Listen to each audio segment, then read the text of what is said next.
Tengo mi agüita, Gloria, muchas gracias. Bueno, parece que estamos todos completos, así que bueno, primero que todo, quiero darles las gracias a todos por estar acá, por acompañarnos esta mañana y en nombre de la Red Chilena de Dermatitis Atópica Severa, les queremos dar la más cordial bienvenida y agradecerles por estar hoy día tempranito en la mañana con este frío y acompañarnos en este conversatorio sobre la dermatitis atópica severa, ¿cierto, Pati?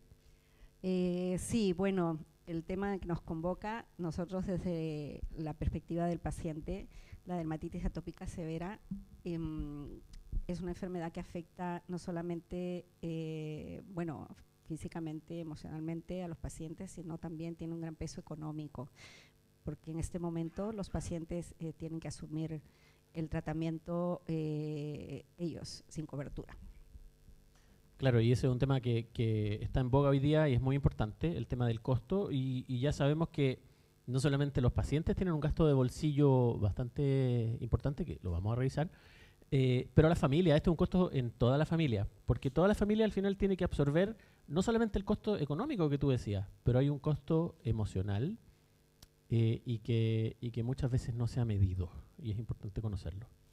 Sí, por eso estas instancias son muy buenas porque visibiliza todo eso, todo el conjunto de lo que comprende ser un paciente con dermatitis atópica severa.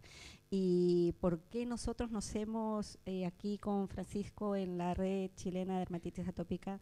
La razón por la cual hemos puesto mucho esfuerzo en tratar de visibilizar esta condición recientemente es que hoy, después de muchos años, después de 5 años aproximadamente de haber ingresado por primera vez la resolución, la solicitud a la ley Ricarte-Soto para que se incorpore la dermatitis atópica severa, hoy finalmente hay indicios de que está en evaluación y podría incorporarse. Por eso, con Francisco pensamos que es muy importante poner el tema en la opinión pública, en conocimiento de todos los actores, para poder desde nuestra vereda, desde lo poquito que cada uno de nosotros pueda hacer, impulsar para que esta incorporación se logre. Sí, pues para ti. Y también por eso es tan importante instancias como esta, porque abren una discusión de temas y asuntos que habían sido muy poco conversados y por eso es importante abrir un conversatorio. Y hoy día tenemos, ¿no es cierto?, para ustedes, para los que están acá y los que nos están viendo a través del streaming, invitados y personas que nos van a exponer temas súper importantes. En primer lugar, vamos a escuchar una ponencia del doctor Javier Arellano, dermatólogo, socio de la Sociedad Chilena de Dermatología, y que nos va a hablar un poquitito de las perspectivas actuales y los avances terapéuticos que están hoy día para los pacientes con dermatitis atópica. Luego vamos a recibir al farmacoeconomista de la empresa Fractal, que es una empresa de inteligencia de salud, si lo he dicho bien, y que nos va a hablar respecto de lo que yo ya les hablaba y comentábamos un poquitito con Patricia, el costo económico que tiene la dermatitis atópica. Posterior a eso, vamos a recibir la presentación de Manuel Inostroza, que es hoy día director de ISAPRE Esencial, es profesor en la Universidad Andrés Bello, fue superintendente de salud y hoy día nos va a presentar un análisis sobre precisamente el gasto de bolsillo de las personas que padecen hoy día dermatitis atópica severa. Y para terminar este bloque de charlas, vamos a recibir al doctor Felipe da Costa, que es dermatólogo también, que es de la casa que nos recibe hoy día, de la Clínica Las Condes, y nos va a conversar sobre la dermatitis atópica, los cuidados básicos que tiene que tener hoy día y sobre todo la evidencia científica más importante hoy día, lo que es la dermatitis atópica. Así que es un espacio donde hay mucha información útil y que también está en el contexto de por qué estamos conversando. Sí, por supuesto. Y también les queremos comentar que después de todas las excelentes presentaciones que vamos a tener un espacio para hacer las preguntas que todos tenemos ahí, que a veces nos inquietan. Francisco ha recogido preguntas de las redes sociales que también las vamos a preguntar acá, y también en la entrada ustedes debieron haber recibido un papelito donde pueden escribir sus preguntas. Ahí María Eugenia las va a recolectar y nosotros las vamos a preguntar a los panelistas. Así que cuando tengan sus preguntas, por favor, anótenlas para que no se les olvide y nosotros las vamos a leer después. Exacto, y bueno, es importante este espacio de conversación entre las personas que trabajan en la academia, que trabajan en el área científica y también desde los pacientes, y por eso fue importante abrir el espacio pequeño, como tú dijiste, Patricia, para las preguntas que puedan tener. Así que igual les vamos a estar recordando después de cada una de las ponencias que anoten sus preguntas si nacen de manera espontánea, porque las vamos a hacer a nuestros panelistas. Bueno, sin dilatar más, vamos a darle la bienvenida al doctor Javier Arellano, ¿sí?, que nos va a hablar sobre las perspectivas actuales y avances terapéuticos en dermatitis atópica severa. Muchas gracias por la invitación. Bueno, el tema es dermatitis atópica severa y perspectivas actuales y avances terapéuticos. Yo lo enfoqué un poquito más en cómo la dermatitis afecta a nuestros pacientes y la carga de enfermedad y cómo eso se evalúa en la clínica.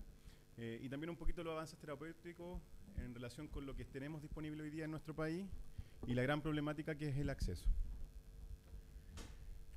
¿Qué tan importante es la dermatitis atópica para la salud? ¿Sí? No sé si tiene como el micrófono de mano mejor. Allá. Aló. Ya. Entonces, cuando nosotros nos toca hablar con las autoridades de salud, tanto privadas como públicas, siempre nos toca como hacer como un poquito de concientización de qué es la patología cutánea crónica, y es una gran problemática para nosotros, porque en el fondo cuando uno dice dermatitis se imaginan cualquier cosa menos lo que nosotros vemos en pacientes severos. Entonces, claro, cuando ellos comparan la enfermedad cutánea con enfermedades cardiovasculares, enfermedades oncológicas, solo escuchándola en el fondo ahí le da mucho mayor relevancia, pero hoy día esto no es una cosa chilena, sino que es una cosa mundial. La OMS ha priorizado la patología cutánea crónica y en el fondo está recomendando tomar acción en términos de todos los gastos asociados que genera. Este es un mapa que muestra un poquito la discapacidad que uno puede llegar a tener. En Chile los DALY reportados para el año 1990 y 2017 son mayores a 200 años de discapacidad relacionados con dermatitis, y las prevalencias reportadas en general son cercanas al 5%, pero uno va viendo diferencias regionales también en nuestro país. Entonces estamos hablando de una enfermedad que tiene una prevalencia importante y que genera un alto grado de discapacidad. Y cuando, de nuevo, uno habla de dermatitis, quizás alguien que no conoce la enfermedad de la piel o que no está tan cercano, piensa en las placas de dermatitis que nosotros denominamos eczema, podría llegar a pensar, si es que está un poquito más sensibilizado, en los síntomas, que es el prurito y el dolor que puede generar. Pero eso es como está esquematizado acá en la punta del iceberg, porque todo eso va a generar, y eso uno lo ve en nuestros pacientes, hospitalizaciones, trastornos del sueño, trastornos del ánimo y en general una calidad de vida y un bienestar alterado. Y eso también termina con los gastos asociados que son mayores y todos los problemas de productividad y también cargas, cuando estamos hablando de pacientes pediátricos, cargas al cuidador. Cuando entonces uno habla de dermatitis atópica, no hay que limitarse exclusivamente a los signos clínicos.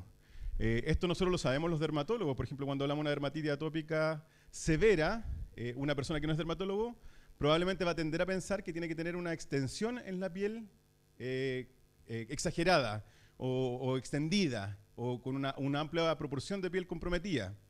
Pero una dermatitis que afecta exclusivamente, por ejemplo, el genital, las manos, la cara, aunque por extensión pueda ser pequeña, en el fondo termina limitando mucho la calidad de vida de nuestros pacientes, y es por eso que para categorizar hoy día una dermatitis atópica no hay que limitarse exclusivamente a lo que uno ve en la piel, sino que a los otros 3 dominios que pueden estar afectados, que son los síntomas que percibe el paciente, la calidad de vida y cómo se controla la enfermedad a largo plazo, porque es una enfermedad crónica, no es un evento agudo en la vida de un paciente.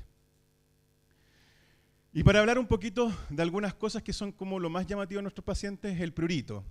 Y también cuando uno dice la picazón, ¿cierto? Una persona que no conoce la enfermedad no se puede llegar a imaginar lo molesto, lo complicado y las consecuencias de un prurito crónico en un paciente. Entonces, cuando a mí me preguntan, ¿y la picazón? ¿A qué se refiere, doctor? Y le digo, trata de acordarte tú cuando de repente estás sentado y te pica la espalda, un punto. Intenta rascarte. Cuesta rascarse, cuesta en el fondo llegar al síntoma, controlarlo. Ahora imagínense la picazón en todo el cuerpo y agregado a eso la piel inflamada. Entonces en el fondo es un paciente que no puede dormir muchas veces y sabemos las consecuencias de eso. Entonces el prurito, esto está descrito, tiene ubicaciones bien específicas, pero tiene ubicaciones que además son zonas sensibles. Son zonas sensibles como por ejemplo la mano, los antebrazos, los genitales. Entonces, estas son como las proporciones de afectación por cada una de las zonas y ustedes ven que hay afectaciones que son un poquito más preferentes y que generan mucha discapacidad en términos de los síntomas. Pero el síntoma prurito no solamente se limita a eso. Hay algunas zonas donde cuando hay afectación de la dermatitis, aparte del prurito, hay un aumento del dolor. Entonces, uno conoce eso de los pacientes. Ya para mí fue novedoso cuando empecé así como a dedicarme más como de lleno a este tipo de enfermedades, que los pacientes dicen tengo dermatitis, pero me duele la piel. Entonces el dolor y el prurito son los síntomas cardinales en un paciente con dermatitis atópica y consideren eso después y siempre que hablemos de esto, una piel completamente afectada con la enfermedad. ¿Qué pasa entonces? 85% de los pacientes con dermatitis atópica reporta tener prurito todos los días de su semana. Un 61% refiere que además el prurito es severo o insoportable. Un 42% informó además que, aparte de tenerlo todos los días, en el día duran más de 18 horas del día el síntoma. Y finalmente un 77% además refirió tener el dolor asociado a la picazón. ¿Qué pasa con un prurito crónico?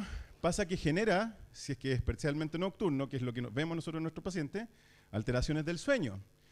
Esto está reportado en nuestro país, en niños con dermatitis atópica chilenos, y uno ve que, por ejemplo, se ha descrito que los niños con dermatitis atópica moderada severa tienen un sueño de menor calidad, un sueño que dura menos, menor eficiencia del sueño y aumento de los despertares. Esto lo hicieron con colegas que se dedican a dermatitis atópica y además asociado a neurólogos infantiles. Y vean aquí cómo es el riesgo, por ejemplo, de estas sensaciones. 2 veces mayor riesgo de tener la sensación de no haber descansado. Casi 2 veces mayor probabilidad de tener una falta de sueño suficiente. 2 veces mayor riesgo o probabilidad de sentirse excesivamente somnoliento y todas estas alteraciones relacionadas con los despertares nocturnos, despertares de la madrugada, la necesidad de comunicar el trastorno del sueño con su médico y la dificultad que también tienen un riesgo elevado comparado con aquellos pacientes sin el antecedente de dermatitis atópica.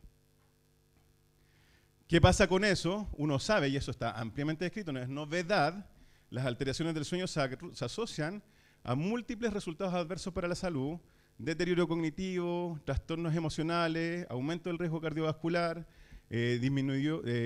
aumento de la tasa de eventos metabólicos, impacto en el sistema inmunológico, aumento del riesgo de infecciones. Para el caso de un niño, se altera también el ciclo circadiano de la hormona del crecimiento, entonces son niños que no crecen bien o en su máximo potencial. Entonces, para que vayan entendiendo la importancia de una piel inflamada sintomática con prurito y dolor, cómo esto se traduce en alteración del sueño y finalmente en estas complicaciones. Es por eso que en dermatitis atópica hoy día están descritas las comorbilidades y uno clásicamente se acuerda de las comorbilidades del espectro atópico, donde está el asma, la alergia alimentaria, la rinitis, pero están todos estos espectros de enfermedades que también están descritas relacionadas como comorbilidad de los pacientes atópicos. Infecciones, todo tipo de agente y no exclusivamente en la piel, cardiometabólicas, autoinmunidad, incluso algunas neoplasias y algunos reportes. No ha sido tan constante y tampoco ha sido tan potente la asociación, pero en el fondo ya está reportado que un paciente atópico podría tener mayor riesgo de algunas neoplasias, especialmente linfomas o cáncer de cuello uterino en el caso de las mujeres, y todas las comorbilidades del espectro neuropsiquiátrico.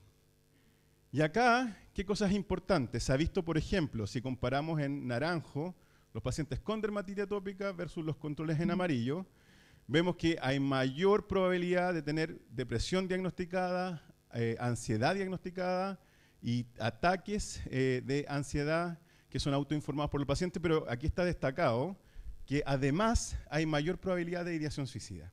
Entonces cuando nos dicen, la piel no mata, bueno, quizás no mata directamente, pero nosotros lo vemos en nuestros pacientes con dermatitis, yo lo he visto hasta con vitiligo, la ideación suicida, que uno dice, ¿qué le va a hacer el vitiligo si es asintomático? Pero la afectación del compromiso cutáneo, un órgano visible, es muy dramático en algunos pacientes. Esa ideación suicida incluso se ha descrito hasta 2 veces mayor en pacientes adultos y hasta 4 veces mayor cuando juntamos pacientes adultos y adolescentes comparado con pacientes o con personas, sin el antecedente de dermatitis atópica. Entonces, en el fondo hoy día, un paciente con una dermatitis atópica, adolescente o adulto, especialmente una dermatitis atópica severa, tiene 4 veces mayor riesgo de estar pensando en suicidarse. Y eso evidentemente puede terminar con un riesgo de un suicidio consumado. Si vemos acá, lo importante de estos gráficos es cómo uno puede ir viendo la diferencia entre pacientes controles sin dermatitis atópica, pacientes con dermatitis atópica en general, acá pacientes con dermatitis atópica controlada y pacientes con dermatitis atópica no controlada, y uno ve que la diferencia es dramática. Y hay curvas que demuestran esto para todas las enfermedades inflamatorias crónicas de la piel, en los que tener una enfermedad bien controlada, en términos del desempeño total y completo a lo largo de la vida de un paciente y el máximo desarrollo potencial que pudiera tener, se acerca entre el paciente sano y el paciente con la enfermedad controlada, comparado, que ahí se diferencian dramáticamente, con aquel que tiene la enfermedad sin controlar. Entonces vemos mayores proporciones de ansiedad, mayores proporciones de depresión, y también estos puntajes de HATS que evalúan ansiedad y depresión, también son mayores en aquellos que tienen una dermatitis atópica severa, comparado con una dermatitis atópica moderada, y ambos comparados con una dermatitis atópica leve. Entonces, si tenemos la enfermedad, lo ideal es tratar de controlarla para que la mantengamos en una etapa o una categoría leve que se va a acercar, como les digo yo, a tener un paciente que no va a acumular el mismo daño que un paciente con la enfermedad mal controlada. En términos del tratamiento, hice un resumen bien extendido y bueno, siempre el cuidado general es súper importante, y este cuidado general que uno de repente le parece que puede ser muy obvio, en el fondo a una consulta médica le quita mucho tiempo. Entonces de repente uno se da cuenta que la atención de pacientes atópicos, lo más importante no es la prescripción, no es el examen físico, sino que el tiempo que uno dedica a la educación, dentro de las intervenciones terapéuticas en dermatitis atópica, lo que tiene hoy día mayor relevancia y mayor evidencia son las intervenciones educativas. Entonces, cuidados generales, el uso de sustitutos del jabón, evitar gatillante, la medición, por ejemplo, de vitamina D. Siempre me preguntan, por ejemplo, en temas de la lubricación, ¿cuál es la mejor crema? Yo no tengo ningún conflicto de interés con acá y por eso traté de poner todas las marcas que se me ocurrieron. Pero tampoco existe una mejor crema. Y esto en el fondo para los pacientes, porque de repente los pacientes vienen súper bien controlados y yo le digo, ¿qué crema están ocupando? Wirasacha, no sé, para poner algo bien local. Bueno, mantente con la Wirasacha, entonces en el fondo innovar en un paciente atópico puede ser terrible muchas veces, porque en el fondo la piel es muy reactiva. Entonces aquí la mejor crema es con la que nuestros pacientes se terminan controlando mejor también. Pero en términos terapéuticos, hoy día, esta es como la gran propuesta clásica que muestra la Academia Europea, es tener una terapia de base, tratamientos para una dermatitis leve o transitoria, donde usamos los corticoides tópicos. Para el caso de una dermatitis ya moderada o recurrente, uno va haciendo terapias más proactivas, en el fondo previniendo la aparición del brote.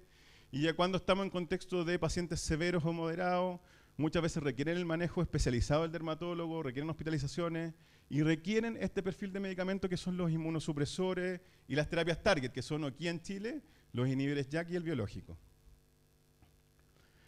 Yo les quiero mostrar esto porque esto lo publicamos nosotros en la guía chilena de manejo de dermatitis atópica y es una forma de optimizar un poquito lo que hemos visto hasta ahora, que es el tratamiento tópico, que son los paños húmedos. No es una invención nuestra, perdón. No es una invención nuestra el tema de los paños húmedos. Los dibujos son de autor chileno, sí. Pero los paños húmedos en el fondo nos permiten, por ejemplo, en pacientes hospitalizados, nosotros lo hemos visto, porque la propuesta original se llama pijamas húmedos.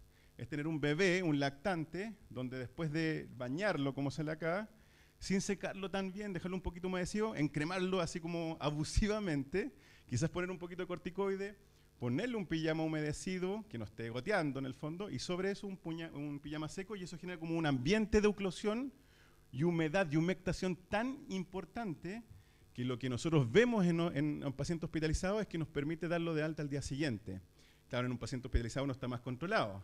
Nosotros le damos esta indicación a las mamás, y a veces es un poquito difícil, así como que un paciente bebé adhiera tan bien, entonces de repente le dice parte por zonas corporales, el bracito, la guatita, pero en pacientes hospitalizados en hospitales públicos, los niños quedan envueltos como momias, pero nos permite darlo de alta al día siguiente. Y lo que les estaba diciendo yo en términos de terapia sistémica. ¿Por qué hay necesidades? Porque ¿qué nos pasa con los tratamientos tópicos? Tienen recaída, pueden tener un efecto adverso cuando uno lo utiliza de manera abusiva. Está disponible la fototerapia. En Chile y en el mundo es un acceso que está limitado. Entonces tampoco es una cosa que esté así como ampliamente disponible. Y finalmente lo que teníamos hasta antes de estas terapias target son los inmunosupresores sistémicos que tienen toxicidad a largo plazo. Primero es eso. Segundo, en ninguna parte del mundo están registrados en su uso para dermatitis atópica, a excepción de la ciclosporina en la EMA, pero estamos ocupando inmunosupresores off-label, que es un gran cuestionamiento de repente de los medicamentos así como que tenemos, y resulta que, por ejemplo, los hospitales nos cuesta que nos aprueben, no sé, un Rinvoq, un Cibinco, un Dupixent, y en vez de eso, en el fondo, en términos como bioéticos, nos obligan a usar medicamentos que son inmunosupresores, que no tienen aprobación en edades muy precoces. Lo terminamos haciendo porque es nuestra única alternativa, pero en el fondo no están inscritos ni desarrollados para la indicación dermatológica. Entonces, estas son las grandes problemáticas. Y esto salió hace poquito, pero es súper interesante porque muestra cómo ha ido evolucionando las alternativas terapéuticas sistémicas. Vean ustedes que recién en los años 50 se introdujo el uso de corticoides sistémicos para los pacientes con dermatitis. Desde el 50 hasta los 90, casi 30 años, un poquito más, se empezaron a incorporar el uso de los inmunosupresores para el tratamiento de patología cutánea como la dermatitis. Desde los 90, recién la siguiente nueva innovación pasaron muchos años después, al 2017, donde empezó a estar disponible en el mundo Dupilumab como una de las primeras terapias target disponibles para dermatitis atópica. Y desde ahí en adelante, y si uno ve como el pipeline, así como de moléculas en desarrollo, está lleno de múltiples otras alternativas que están en distintas etapas de desarrollo y que probablemente van a terminar aprobadas para la indicación de dermatitis atópica. Entonces, hoy día, ¿qué tenemos en el mundo? Y en Chile particularmente, Dupilumab y 3 inhibidores JAK, que son altamente eficaces, que están inscritas o registradas para la indicación específica de dermatitis atópica en nuestro país, y que además, comparado con los inmunosupresores, son muchísimo más seguros también. ¿Qué es lo que proponemos nosotros también en la guía chilena? Es que, siguiendo el flujograma, es que cuando un paciente está con una dermatitis atópica moderada severa, en el fondo tengamos como alternativa la posibilidad de usar estas terapias target. Lamentablemente, el gran problema de esto es que en Chile llegaron con un alto costo, no están cubiertas, y el acceso ha sido difícil para muchos de nuestros pacientes. Muchos de nuestros pacientes no logran acceder a esto o acceden a terapias target a través de estudios clínicos, afortunadamente, pero en realidad es una gran deficiencia del sistema no tener cubierto a nuestros pacientes con este tipo de patología, de enfermedad severa, sabiendo además que generan un gasto en salud que no llega o no repercute de manera individual, sino que repercute en todo el sistema completo. Para resumir, es importante recordar que la dermatitis atópica severa es una enfermedad sistémica. ¿Por qué? Por todos los riesgos de comorbilidad. De alto impacto, particularmente en la calidad de vida. Afecta además el sueño, la salud mental y estas comorbilidades que le mostré que el paciente va a estar en riesgo de desarrollar cuando tenga una enfermedad mal controlada. El manejo de un paciente atópico requiere un enfoque integral donde incluya educación, cuidados generales y obviamente las terapias farmacológicas, y ese es el gran problema que tenemos hoy día, que existen estas nuevas terapias biológicas y moléculas pequeñas que nos permiten incluso tener como nosotros le decimos en medicina, una terapia como dirigida a un objetivo específico que se denomina eso treat to target, y eso es de acuerdo a las necesidades de cada paciente. Sin embargo, el acceso ha sido una gran problemática. Así que hoy día, para Chile, urge continuar con la investigación, pero además con estrategias de lograr un acceso equitativo de nuestros pacientes para el acceso universal idealmente en los pacientes que lo requieran a este perfil de tratamientos dirigidos a la piel. Muchas gracias.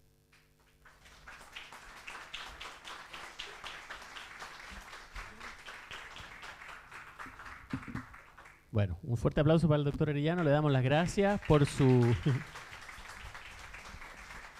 presentación. Y recuerden que están disponibles los papelitos para que puedan anotar sus preguntas que vamos a someter posteriormente al panel. Y ahora queremos dar la bienvenida a el doctor Rubén Rojas, farmacoeconomista de la salud, que nos va a hablar un poquito sobre el gasto de bolsillo de la dermatitis atópica. Sí. Gracias, Francisco. Aquí voy. Entonces, gracias a Fundación Padece, En Tu Piel también por la invitación. Nosotros vamos a abordar otra dimensión de esto, que es también la parte económica, basada, ojalá, en aquellas cosas que exceden del tratamiento, de las consultas, de la fototerapia, ir como a la segunda derivada y meternos en esos costos. Contarles que lo que les voy a traer hoy día es parte de un trabajo que hicimos en el año 2021, que fue financiado por el laboratorio AVI, que era un estudio de costo-consecuencia a 10 años respecto de aquellas consecuencias, como les decía, que eran las no típicas. Y sumándome un poco al tema de fondo de este congreso, les traigo esta lámina. Esta lámina que ustedes podrán preguntarse qué tiene que ver un espejo de un auto con la dermatitis atópica severa. Resulta que este espejo del auto, como cualquier espejo, en realidad nos muestra qué es lo que está detrás de nosotros, ¿cierto? Pero ahí hay un triángulo rojo, que en los autos se llama el indicador de punto ciego, que nos está diciendo que al lado de nosotros hay algo relevante con lo que podemos chocar, que no lo estamos viendo, pero que sí existe. Y hoy día lo que yo quiero que hagamos es meternos en ese triángulo rojo que está ahí, en el fondo, que es la zona que queda fuera de nuestra vista, que generalmente, y el gran problema hoy día del sistema de salud, es focalizarse en el costo del tratamiento, en el costo de las consultas médicas, cuánto escáner, fototerapia, etcétera, ir a las otras cosas. Entonces, el primer trabajo que hicimos nosotros acá fue, en ese tiempo del 2021, fue hacer una revisión sistemática de los Patient Reported Outcomes, los PRO, o los resultados reportados por paciente. ¿Y qué nos decía? Que estaban estas dimensiones. Hoy día lo que hicimos fue actualizar al día de hoy, ¿cierto?, esa misma revisión sistemática. Y como decía el doctor Arellano recién, hay varias de las dimensiones que se hacen overlap o se traslapan una de la otra.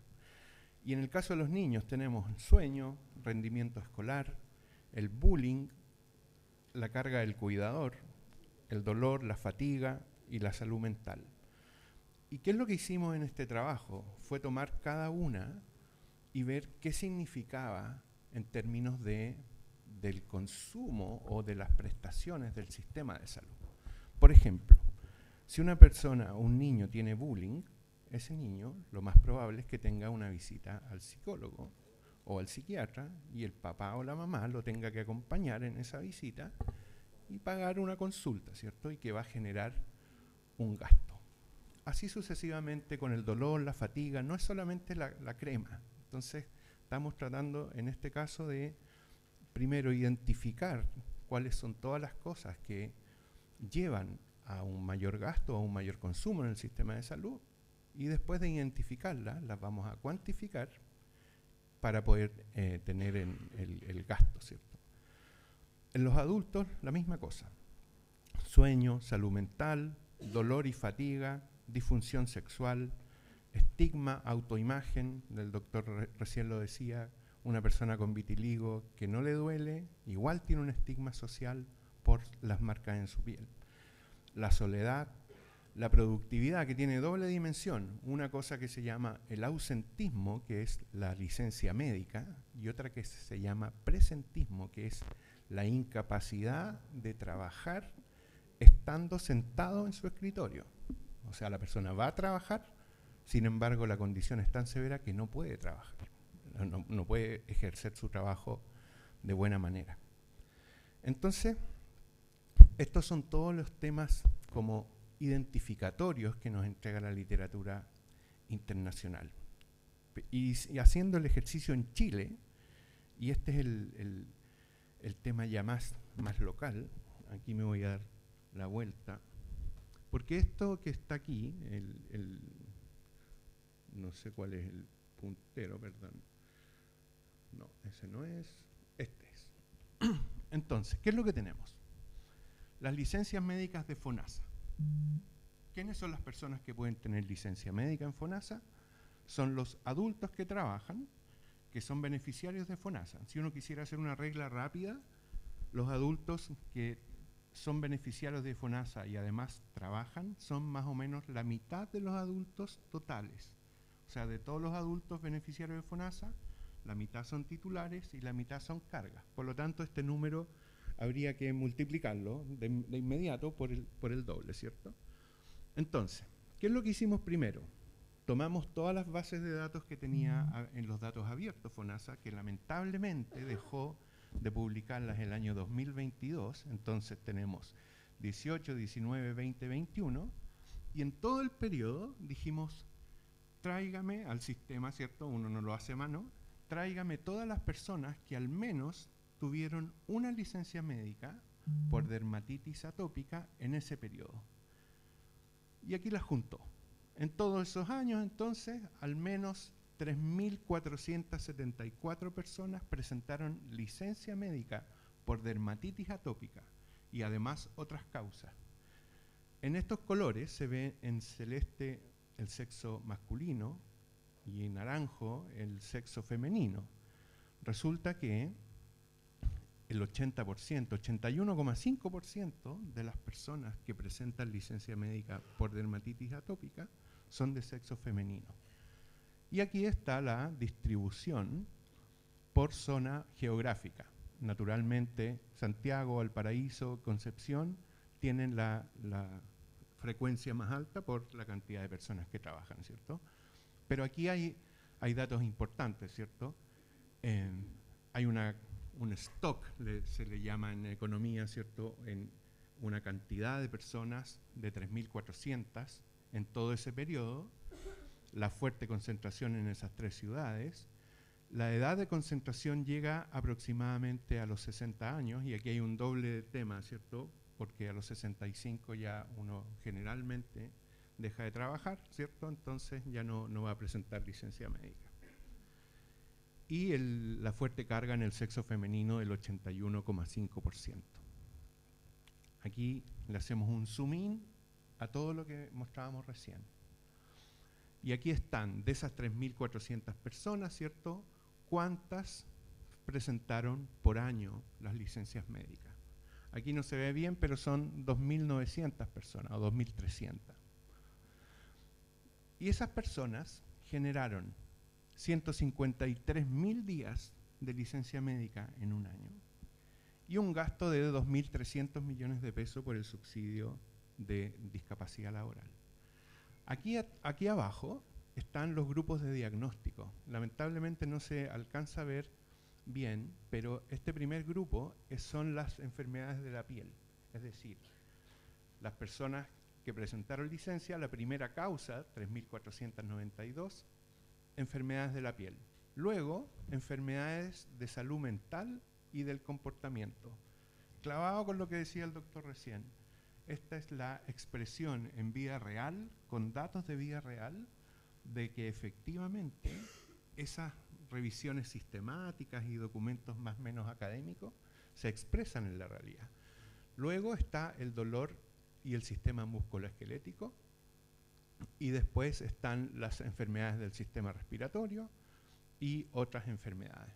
Entonces, la primera causa es las personas que tienen asociaciones de enfermedades en la piel, ¿cierto? Y luego vienen las enfermedades de salud mental, comportamiento y un tema súper importante, que en promedio, en el año 2024, las personas que tienen dermatitis atópica presentaron 67 días de licencia médica por cualquier causa. Entonces, ¿qué nos dice la evidencia respecto de las licencias médicas?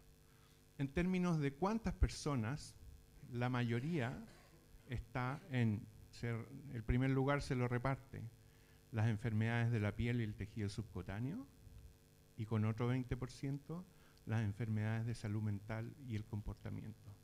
Luego vienen las enfermedades del sistema musculoesquelético, y finalmente aquí hay situaciones especiales que, como está el 2021, está metido el COVID entre medio, entonces eso se nos lleva un buen pedazo de las licencias. Fíjense que esto es la cantidad de personas, la proporción de personas, y esta es la proporción de días. Y aquí hay algo súper interesante.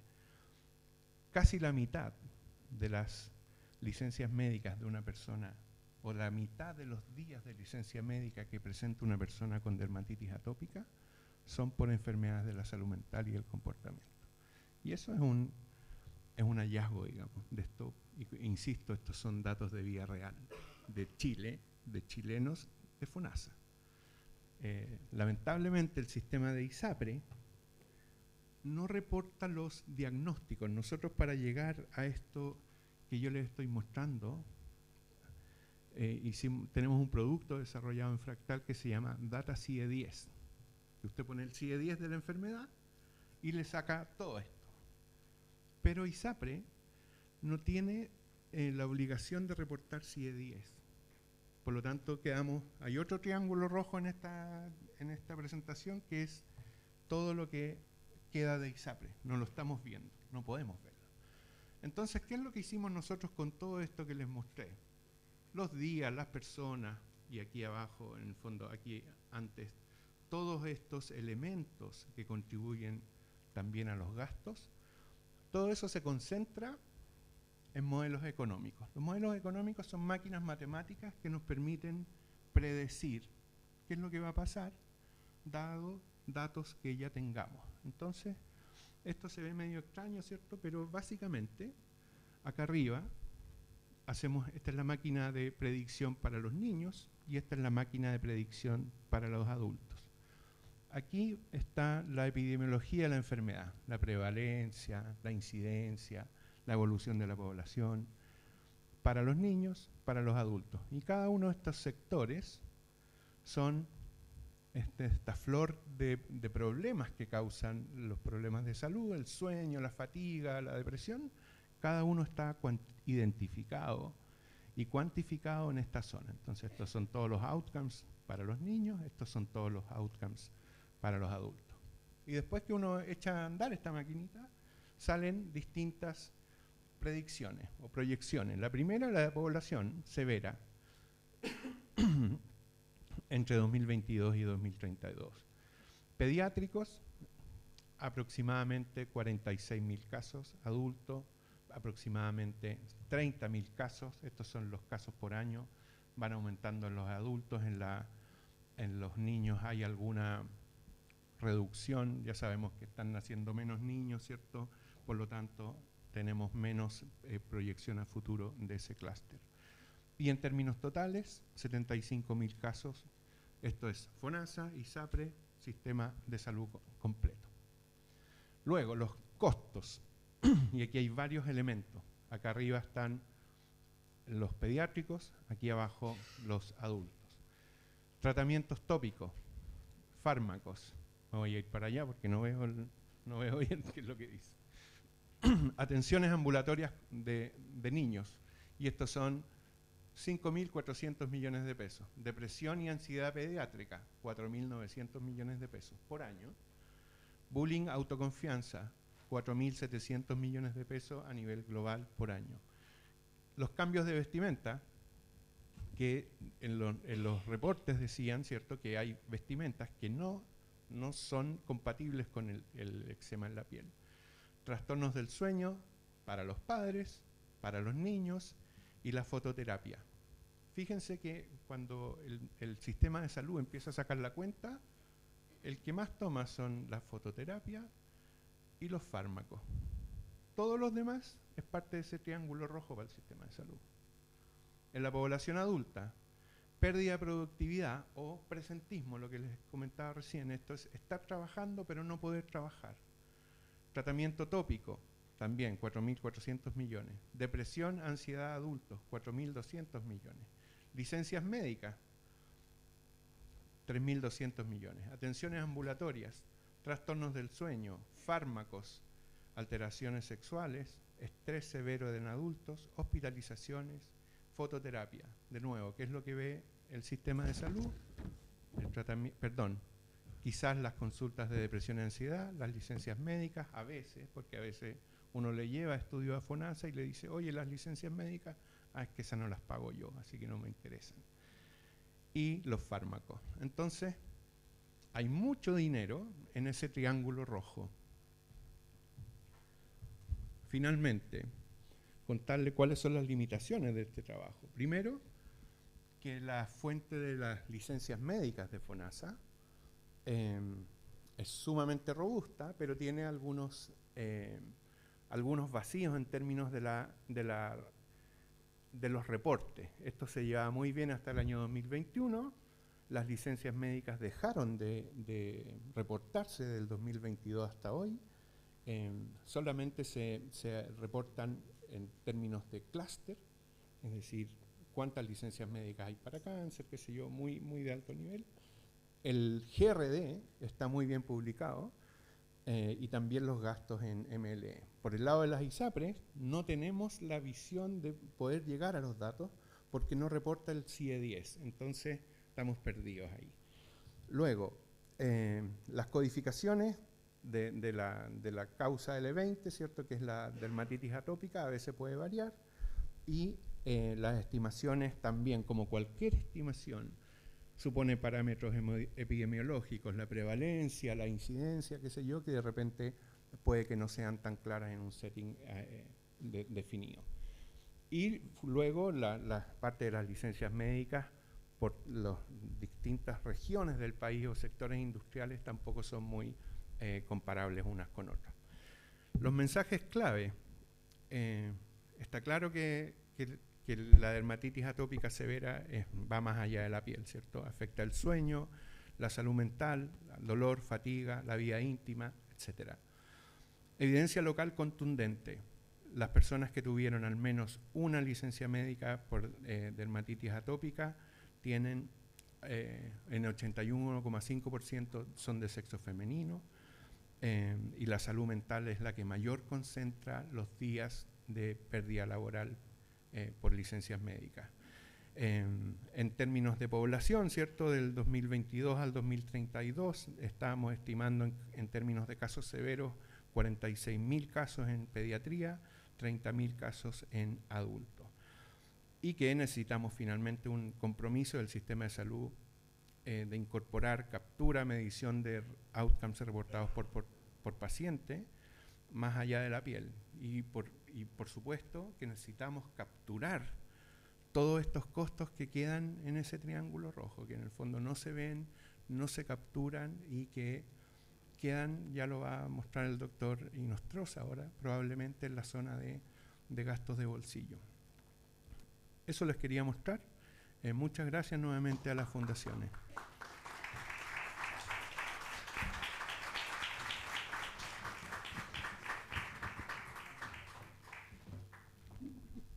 Muchísimas gracias a Rubén Rojas por esta tan interesante presentación. Queremos invitar al doctor Manuel Inostroza.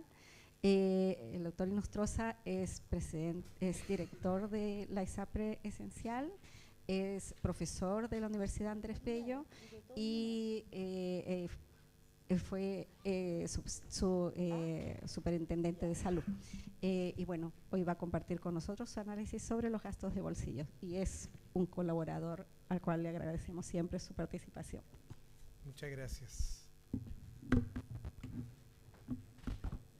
Bueno, muy buenos días a todos y a todas. Muchísimas gracias a Intupiel y Padece por la invitación que me han hecho para continuar conversando estos temas, porque tal como decía, ya hemos estado en otros encuentros o seminarios, más telemáticamente en plena pandemia, pero ahora ya por lo menos podemos estar presencialmente.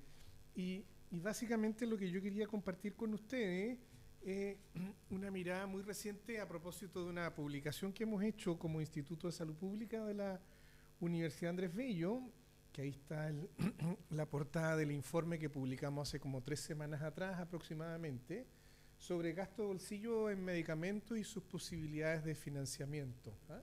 Y que básicamente desde distintas fuentes de información que hoy día dispone el sistema de salud chileno, hemos tratado de decir, bueno, al año 2024, cuál es la realidad de algo que golpea a la familia chilena, tanto como el dolor de las listas de espera, el alto gasto de bolsillo en medicamentos.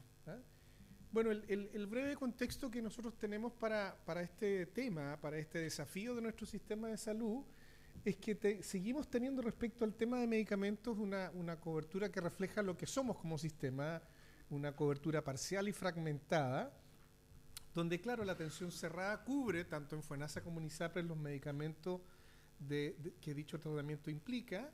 La APS municipal, por su parte, presenta una lista de medicamentos esenciales, pero que no necesariamente siempre está disponible. De hecho, es una de las causas más importantes por las cuales la gente recurre al gasto bolsillo en las redes de farmacia locales o de cadena. Hay algo que hemos podido hacer con el GES, donde hoy día hay 87 patologías y algunas de esas patologías han incorporado el tema de la cobertura ambulatoria de algunos medicamentos. Existe el FOFAR, que es como redundante, porque en estricto rigor esto es como parchar sobre parches, ¿no? Porque si están garantizados los medicamentos del GES, no debiera ser necesario un FOFAR. Pero bueno, como no están garantizados, se creó este fondo de medicamentos para pacientes crónicos que supuestamente buscan garantizar que estos medicamentos sí estén presentes. Está, por cierto, la ley Ricarte Soto, pero que ya vemos que está detenida en 27 moléculas y que no ha tenido financiamiento adicional, dada la estructura de financiamiento que ya quedó topado por su marco regulatorio. Están las farmacias municipales que imagínense, en la atención primaria los medicamentos debieran ser entregados gratuitamente, pero no obstante, dado que no hay gratuidad o garantía efectiva de que esa gratuidad le llegue, muchos municipios han entregado este beneficio de las farmacias municipales, llamadas populares o comunitarias, que han logrado en algunos casos, sobre todo en la vinculación con la compra vía Senavas, de abaratar algo los costos. Y bueno, y la gente aún con todo esto ha empezado a comprar seguros complementarios, buscando que los seguros complementarios otorguen coberturas adicionales en medicamentos ambulatorios que el sistema tampoco es capaz de dar. Entonces, si ustedes se dan cuenta, es como una dinámica por sobre otra que no resuelve estructuralmente en nuestros problemas de cobertura en medicamentos. Bueno, los últimos datos que están publicados en la OECD respecto de gasto en medicamentos nos ponen a Chile bien abajo en la curva de gastos per cápita. Esto es en dólares para ser comparable. Ustedes ven que el promedio del año 2021 era $568 al año en gasto en medicamentos por parte de las personas. Y en Chile estamos en 325. Y cuando miramos el gasto farmacéutico como porcentaje del gasto en salud, ahí aparecemos un poco por debajo del promedio, que está en 14,1%, y Chile está en 13,5%, es el gasto farmacéutico total respecto a lo que se gasta en cuanto al 100% en gastos en salud. Y esta es una gráfica que está publicada en este informe, y cuando medimos el gasto en medicamentos, no es que no hayamos hecho un esfuerzo país, hemos hecho un esfuerzo país de gastar más. Esto está comparado en pesos de diciembre del año 2024, por lo tanto ya está corregido por el tema del IPC y es plata comparable. Esto quiere decir que el año 2011 gastábamos 2 billones de pesos en medicamentos, tanto considerando la compra que hace el sistema público institucionalmente, que incluye todas las cosas que yo mencioné, más el gasto que hacen las personas en el retail. Aquí lo que no está, porque tampoco hay antecedentes públicos, lamentablemente, es la compra institucional privada. Así que incluso el gasto podría ser un poco más, pero de los datos, y ustedes ven que pasamos de 2 billones en plata comparable a 3,6 billones el año 2024, lo que significa un aumento del 80%. Esto es consistente con el presupuesto en general. Nosotros estamos gastando más plata. Por cierto que el esfuerzo importante aquí lo ha hecho el mercado público institucional, que pasó de gastar de 500.000 millones a poco más de 1,8 billones, o sea, prácticamente triplicó el gasto en medicamentos. Pero aún así, como vamos a ver, esto no logra que el gasto de bolsillo disminuya. Y cuando lo medimos, el gasto de bolsillo en general en el sistema de salud chileno está en torno al 30%. El último dato disponible de la OECD nos pone con 29,7%, cuando el promedio de los países de la OECD es de 18%. ¿Sí? O sea, tenemos 12 puntos de diferencia porcentual. Por cierto que el año 2000 esto era mucho peor. El año 2000, o sea, hace 23 años atrás, el gasto de bolsillo en Chile era del 42%. ¿Sí? Y hemos reducido de 42 a 30. Pero aún así estamos lejos del promedio de los países más avanzados en esta materia. Entonces, resulta ser insuficiente, no solo para la comparación internacional, sino que, por cierto, para la expectativa ciudadana, ¿no? Y a pesar de que hemos introducido algunos marcos regulatorios, como fue la Ley de Fármacos 1, por allá por el año 2015, de hecho, tuvimos que hacer una Ley de Fármacos 2, pero que quedó ya inactiva en el Congreso, que no prosperó. Ya la Comisión Mixta ha declarado infructuoso el esfuerzo de salida. Entonces seguimos teniendo la necesidad de seguir bajando los precios y mejorar la cobertura. Seguimos teniendo la necesidad de mejorar el acceso de las personas en el sistema de salud y también de garantizar una mejor calidad de los medicamentos que hoy día consumen los pacientes. Y como les decía, nosotros también en este estudio quisimos ver, bueno, si a pesar de todo este mayor gasto, a pesar de todos estos esfuerzos, estas regulaciones que hemos logrado introducir, cómo se ha comportado el gasto de bolsillo de medicamentos como proporción de ese gasto de bolsillo en salud. Y miren, tomamos como base las encuestas de presupuestos familiares, que es una encuesta que tiene limitaciones metodológicas, pero que al menos permite un estudio exhaustivo porque se va a la familia, se le piden las boletas de gasto, se le saca fotocopia y se calcula esto, ¿no? Y el año 2012, tanto en FONASA como en ISAPRE, el gasto de bolsillo en medicamentos respecto a ese gasto total de bolsillo en salud representaba 28,8% y 29% en el caso de ISAPRE, para dar un total ponderado de 29,1%.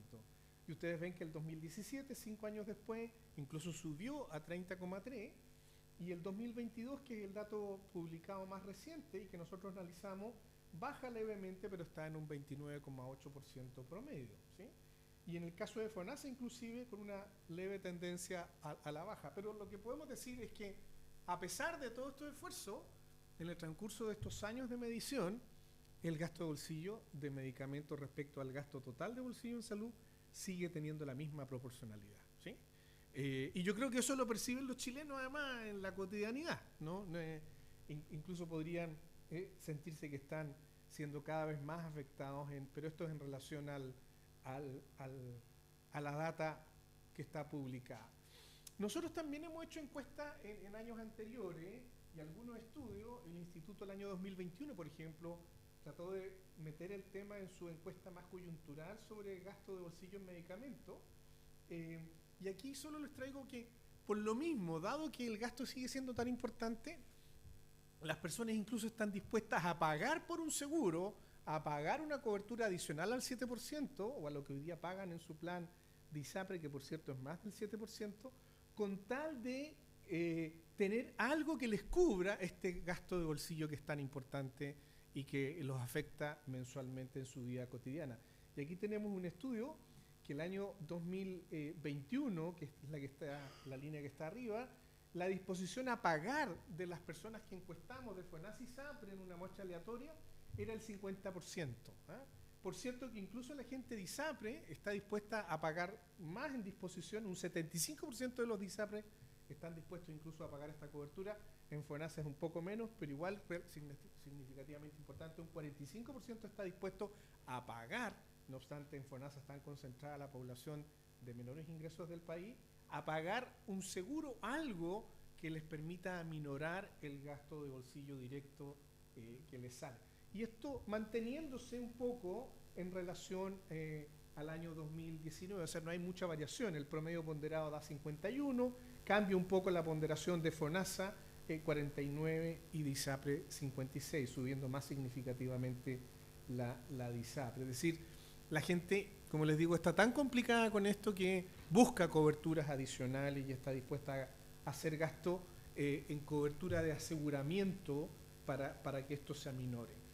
Entonces, en este estudio, ¿qué es lo que nosotros hicimos? Bueno, si está esta disposición y sigue este problema, porque las estadísticas no han variado mucho, quisimos replicar un estudio que hizo un académico nuestro del instituto, que es el economista Ronnie Lenz, que también es muy conocido en el mundo de la farmacoeconomía, y en el año 2014 publicó un estudio con datos del año 2012, que financiar todo el gasto de bolsillo, el 100%, si tuviéramos la plata para cubrir el 100% de lo que en ese momento se gastaba de bolsillo en medicamentos en Chile, él calculó que eso costaba 1.463 millones de dólares el año 2012, datos del año 2012.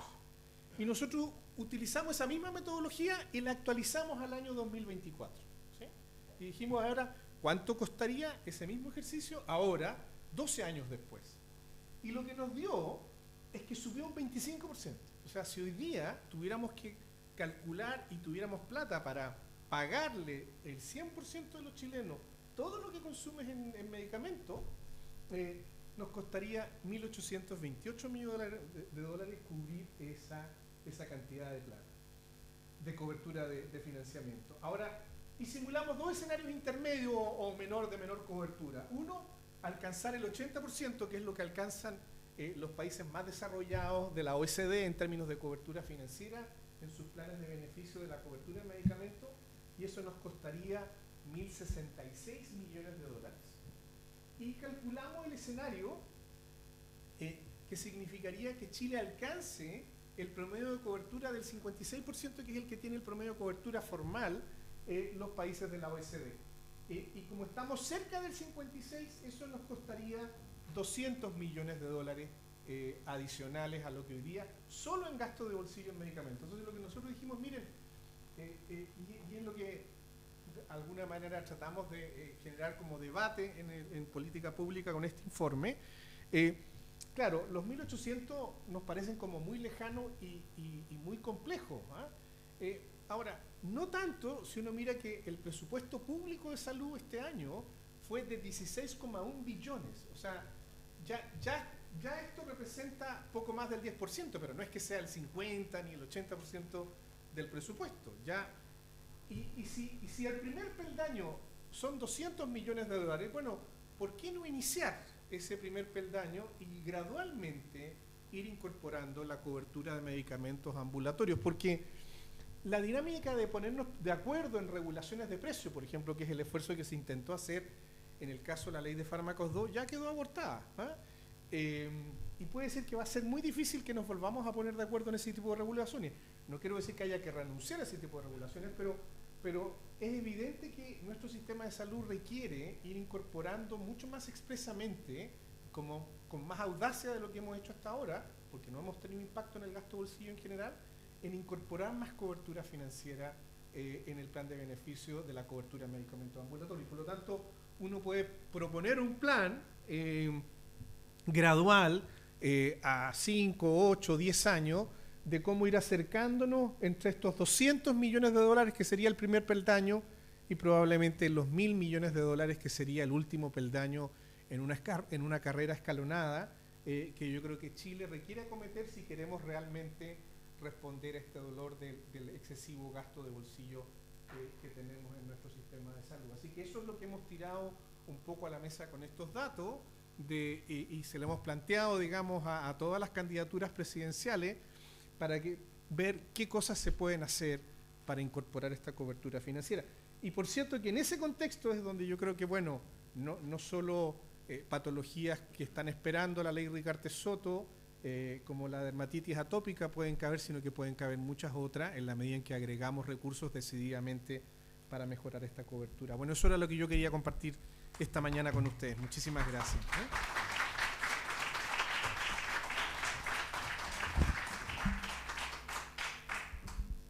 Bueno, le damos las gracias al doctor Manuel Inostroza por la presentación que nos hizo. Muy interesante, importantes los avances que se pueden venir a hacer.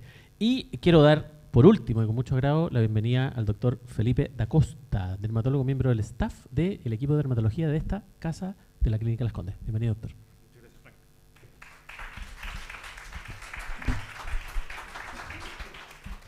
Bueno, buenos días a todos. Muchas gracias por la invitación a ambas fundaciones. Bueno, el objetivo de esta presentación es más que nada dirigida a los pacientes. Muchas veces, como habló el doctor Arellano, en las consultas nos falta un poco de tiempo para poder ahondar en la importancia de las medidas generales porque hacen toda la diferencia entre tener una respuesta al 100% o a veces no tener respuesta. Entonces, vamos a hablar un poquito de esto. La barrera cutánea, es muy importante que todos entendamos que la dermatitis atópica es una enfermedad de la barrera cutánea. La principal función de la piel es justamente ser una barrera entre el medio externo y el medio interno. Como está graficado ahí, una piel saludable, una piel sin dermatitis atópica, tiene toda su estructura bien ordenadita, como si fuese un muro de ladrillos, y eso impide que el agua se vaya de nuestro medio interno y al mismo tiempo nos va a proteger de las cosas externas que nos hacen daños, como los alérgenos o las bacterias y los virus. Y cuando tenemos dermatitis atópica, por ejemplo, como está esquematizado aquí a la derecha, tenemos esta desorganización de la estructura y eso va a determinar que se pierda el agua y al mismo tiempo entren cosas nocivas que nos van a dar alergias o nos pueden infectar la piel. Entonces, estas medidas generales tienen por objetivo intentar devolver esta estructura a la piel, volver a que tenga esta estructura que nos protege del medio externo. Y eso se llama medicina homeostasis, o sea, volver a tener la estructura normal, conservar la normalidad de nuestro cuerpo. Que por algún motivo genético o inmunológico, como en el caso de la dermatitis atópica, se pierde esa estructura de barrera. Y como les explicaba también el doctor Arellano, esto puede ser suficiente para poder tratar una dermatitis atópica leve, que es súper importante que la gran mayoría de los pacientes tienen una dermatitis atópica leve y si hacen estas medidas pueden perfectamente llevar una vida normal. Y en el caso de la dermatitis atópica moderada, va a permitir que podamos controlar a los pacientes con un medicamento de bajo costo, los medicamentos de primera línea que también el doctor nos mostraba las cosas básicas que ayudan muchísimo todavía. Y también en pacientes severos que requieren este tipo de tratamientos más costosos, va a hacer toda la diferencia para que tengamos una respuesta del 100% o una respuesta incompleta también. Entonces, estas medidas generales valen para todos. También, sin conflicto de interés, puse todas las marcas que me acordé en el momento para hacer hincapié de que la hidratación es la piedra angular del tratamiento, porque como les explicaba, entonces esta agua que se pierde por la pérdida de función de barrera es lo que nos genera la patología. Y hay muchos estudios de medicina que han demostrado que la hidratación, o sea, aportar cremas, aportar hidratantes, es capaz de disminuir los brotes moderados y severos de la enfermedad. Y eso sí, como les mostraba acá, hay una amplia variedad de productos en el mercado y cuando uno entra a la farmacia se marea entre tantos potes, lociones, cajas, botellas, de todo. Entonces, creo que es importante explicar un poquito cuál es la diferencia entre una crema, una loción, una pomada, un ungüento, pequeños como conceptos que nos van a ayudar a tener un mejor resultado. Entonces, ¿cuáles son las principales diferencias que hay que entender? ¿Qué es un hidratante o cuyo sinónimo también humectante versus un emoliente? Muchas veces escuchamos esto inclusive de colegas o lo escuchamos en la televisión, un hidratante, un humectante. ¿Es lo mismo? Miren, hidratantes o humectantes son sustancias que son capaces de atraer agua hacia la piel. Los más conocidos son la glicerina, el ácido hialurónico y la urea. Bien, estos absorben humedad desde el medio externo y también principalmente del medio interno. O sea, esa agua que está ahí dando vueltas son capaces de atraerla a la piel. Eso es lo que hacen los hidratantes.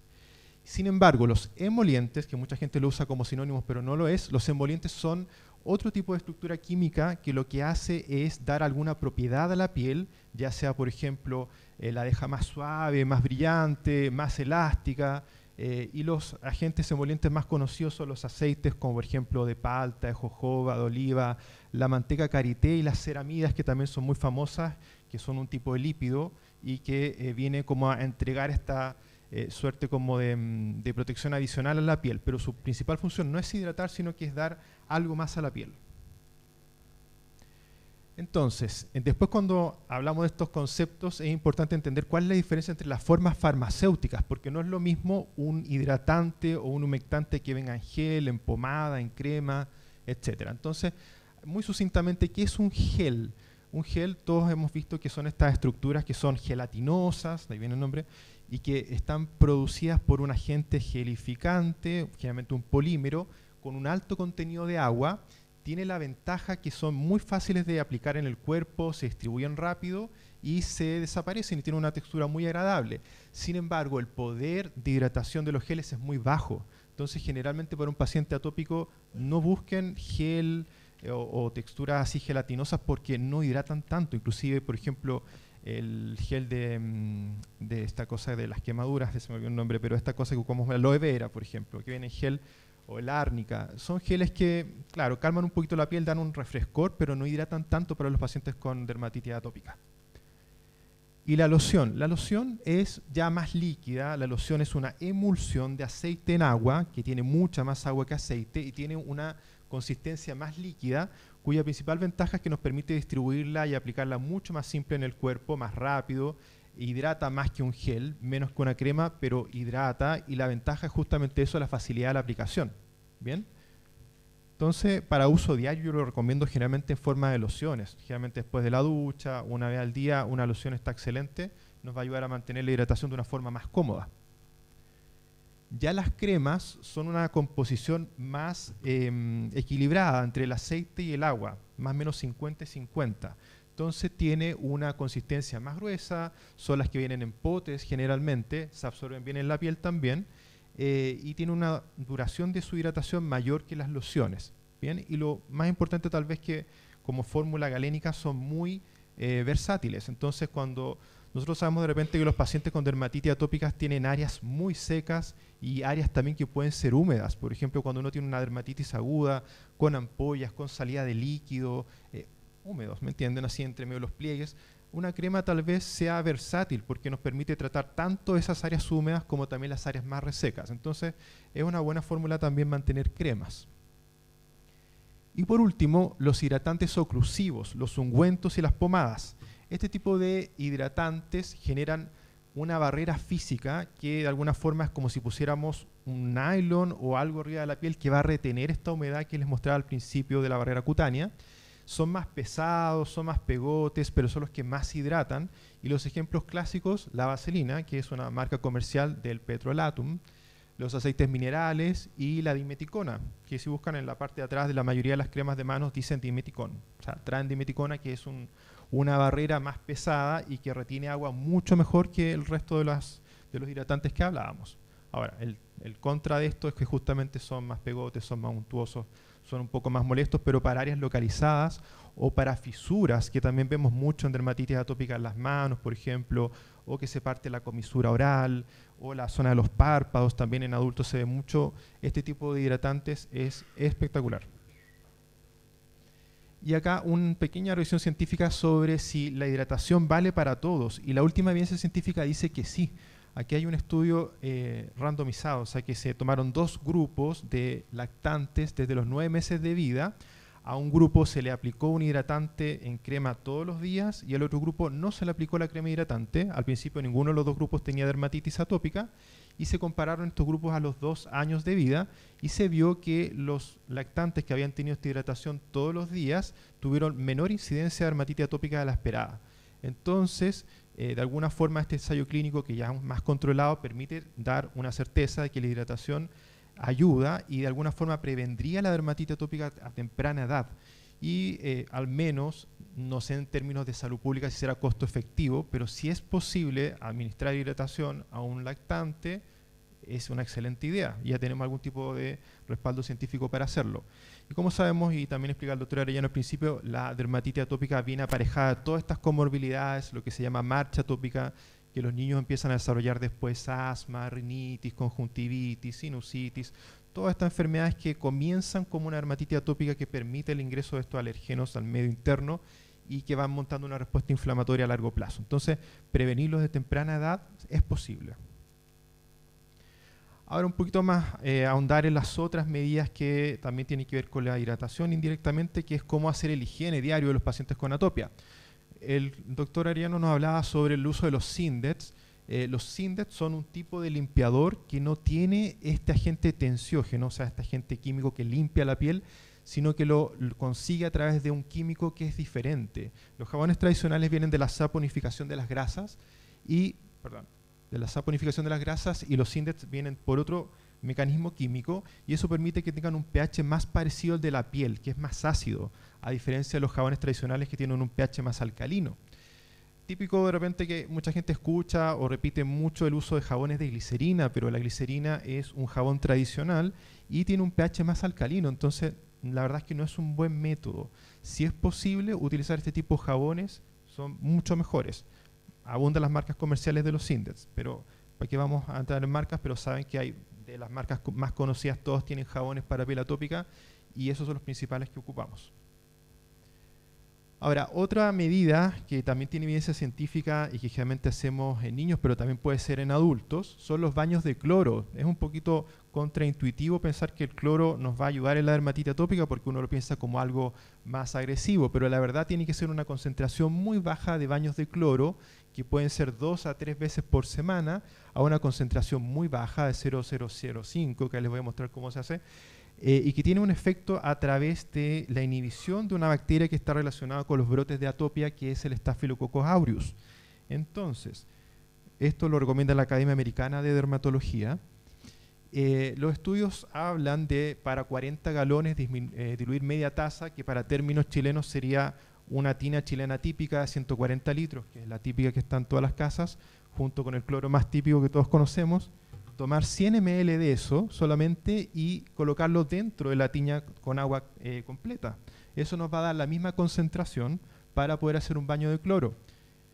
Y los pasos son muy de perogrullo: preparación, poner el cloro dentro con agua tibia, baños de 5 a 10 minutos, ¿cierto? Desde el cuello hacia abajo en las áreas afectadas.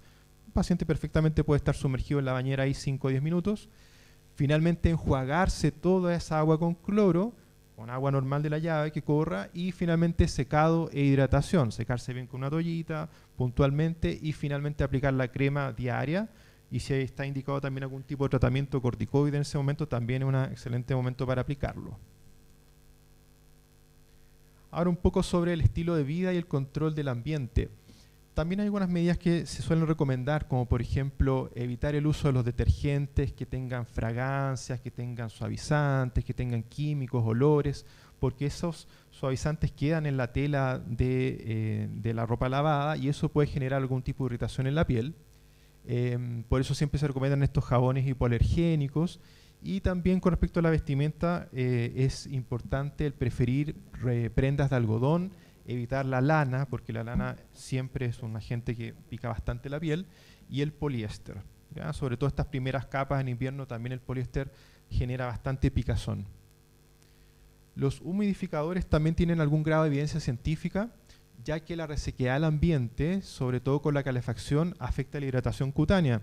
Y uno lo escucha bastante en pacientes que viajan o pacientes migrantes que vienen de zonas más cálidas, que cuando han llegado a Santiago les aparece la dermatitis atópica, producto de la baja, nosotros los chilenos no lo notamos mucho, pero vivimos en un ambiente muy seco, con muy poca humedad, y eso sí nos afecta. Y esto se puede corregir a través de estos modificadores que no son costosos. Si ustedes lo buscan en internet, no valen tanto, y bien utilizados son una excelente herramienta para controlar la hidratación dentro del hogar.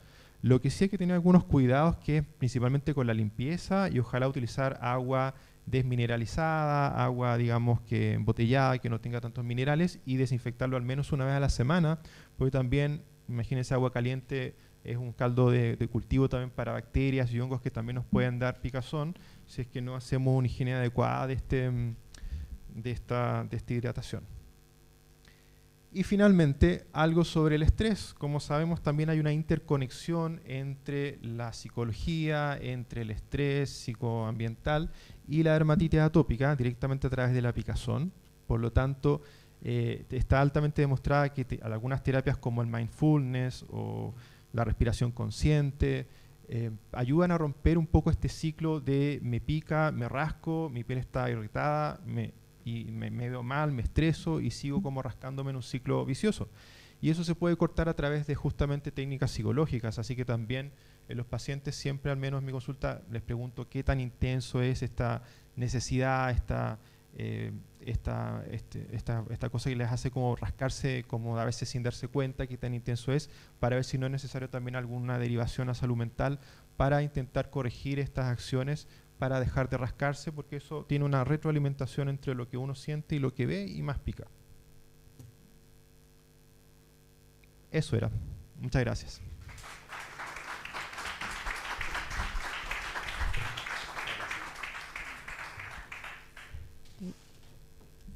Le agradecemos muchísimo al doctor Da Costa por recibirnos en su casa, empezando, y por haberse unido al esfuerzo que hemos hecho para llevar a cabo este evento. Nosotros, para recordar, somos la Red Chilena de Dermatitis Atópica, conformado por la Fundación Padece, por Francisco, su presidente, y por la Organización de Pacientes en tu Piel.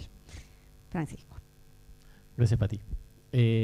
Bueno, también pues quiero agradecer a todos aquí por estar presentes, por escuchar estas importantes interesantes charlas, y ahora queremos dar el paso a un panel de discusión. Vamos a conversar con las personas que estuvieron presentando, que tuvieron las presentaciones, y se aprovecharon de hacer sus preguntas para que las podamos ir recogiendo, y se nos conecta, les tenemos la noticia que hoy día se nos conecta por vía telemática el diputado Tomás Lago Marcino, que también va a formar parte de este panel de discusión.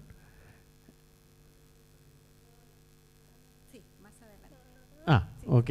Bueno, me están avisando que sí, hay algún problema técnico al parecer. Pero entonces queremos que pasen adelante nuestros queridos presentadores, que puedan pasar adelante e instalarnos en un panel de discusión. Y ahí vamos a recoger las preguntas.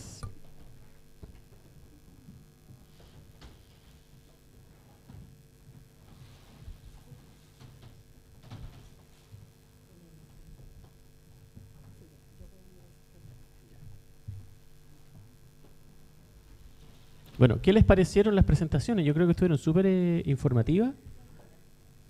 ¿Lograron hacer alguna pregunta por ahí que tengan anotada para que les hagan pasar a María Eugenia, que las va a recoger? De todas maneras, yo les comento que también activamos a través de nuestras redes sociales, hicimos preguntas de los pacientes, porque este conversatorio, como ustedes ven, busca tener un panel de expertos, y también quisimos recoger preguntas de la comunidad. Así que eso también va a estar presente. Voy a pasar por aquí y me voy a sentar.